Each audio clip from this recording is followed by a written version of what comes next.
as we get closer to the November election, we're learning more about the men running to be the Lone Star State's next U.S. Senator. New reporting from the New York Times finds Texas Attorney General Ken Paxton earned a six-figure salary from a cell phone tower located at a hospital where he was a board member. I sat down with a reporter who broke the story, New York Times Texas politics correspondent Lauren McGaughy. Talk to me about what really inspired you to do some digging into this. Well, this company that we wrote about, I've known about it for a long time because Attorney General Paxton has disclosed an interest in it for a long time, almost his entire time in elected office. But I didn't know how important it was, and it wasn't until last year when Mr. Paxton had to file a disclosure as part of his run for Senate that we got more detail about how lucrative this company was and potentially how much it could make up of his total wealth. So I decided to start looking into it because it seemed a lot more important than I thought it had been before.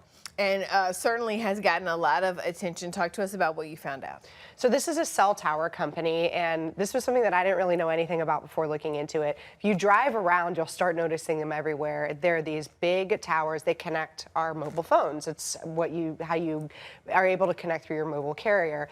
And most cell towers are owned by big, massive corporations, like only 3 of them.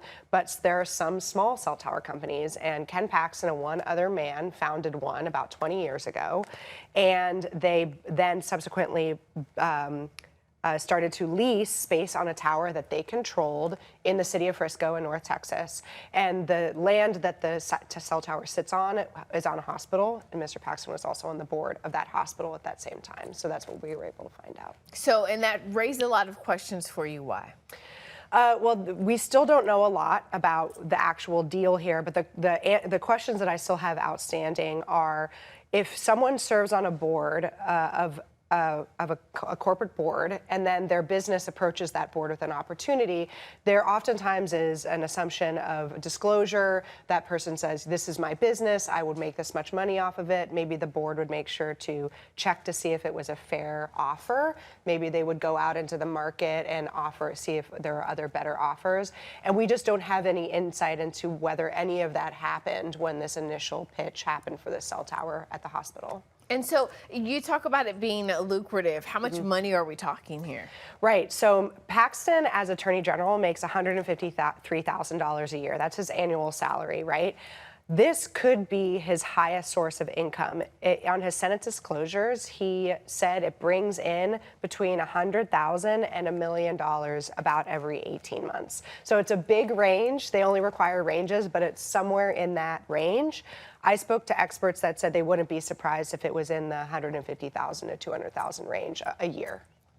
And almost the same as what he makes, if not more, of what he makes to be the Attorney General. Exactly. And this is passive income. So there may be some upkeep on the cell tower, you know, if something breaks or doing inspections. But otherwise, it's literally just it's there and it makes money without you having to do anything to it.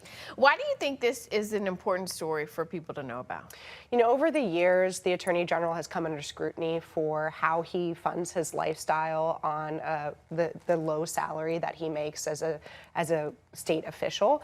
And also his assets have come into play in questions over alleged bribery, corruption, self-dealing. And so when we're talking about his assets, I'm always looking to see, okay, well, who was behind them? Were they connected to a government entity? Was there any public money? Just as you would with any politician. And in this case, we did see a connection between the board he sat on and this particular investment. And hopefully we'll find out some more answers about what happened behind that. Of course, you sent questions to the Attorney General's campaign, Yes. I'm sure his office, about this. What have you heard back?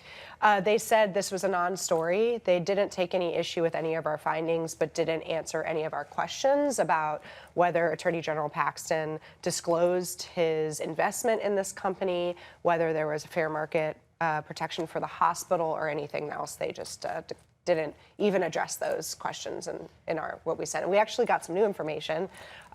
So for your listeners, since we published the story, we heard from the current hospital administration, which is new, and they told us that they are still receiving payments from Paxton's company to lease the land that the cell tower is on, but that the terms of those deals are private and that they're not going to disclose that. And we also reached out to Paxton's campaign for comment on the New York Times article, but have not yet heard back. And McGaughy tells me she's not only looking into Paxton's background, but also State Representative James Tallarico, the Democrat running for Senate.